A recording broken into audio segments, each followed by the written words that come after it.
utter rubbish. It's just not accurate reporting.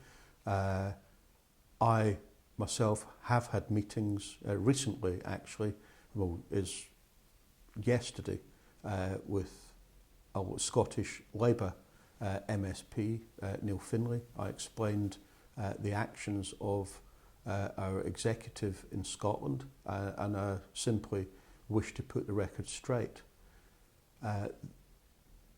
The POA in Scotland were balloting for strike action, in actual fact, over pay. And what actually happened was the pay, that ballot was suspended for a dialogue, and in recognition of the work that Scottish prison officers do to resolve the dispute, a non-consolidated payment was made of £2,000. That's not attached to any no-strike deal, because we wouldn't have signed up to a no-strike deal. Simple as that. What you've got to recognise, though, is that the POA are in a unique position from the other trade unions in Great Britain, and that is that the 1994 Criminal Justice Public Order Act made it a criminal offence for prison officers to take any strike action or industrial action whatsoever, and it also made it illegal to induce people to take strike action. No other trade union has those restrictions on them. And what I would say to the trade union movement actually is follow our lead and go in and negotiate a good deal for your members, because I've got to say, if this was any other trade union that had gone in and negotiated a deal like that to avoid strike action, those unions would be heralding it as a major success. But because my union, and I think there's a little bit of politics involved in it, simply because my union, you only had to read the article from the Scotsman, and what the Scotsman started off with by saying in the first paragraph when they released that untrue story was that the POA were only one of two unions in Scotland, along with the RMT, to support the Yes campaign.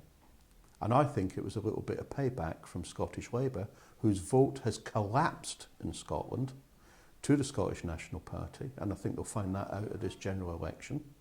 And I'm a Labour Party member, but I think what they need to do is actually get in touch again with Scottish people and go back to the very basics of what they stand for, because when my members in Scotland approached Labour about pension age, no commitments whatsoever.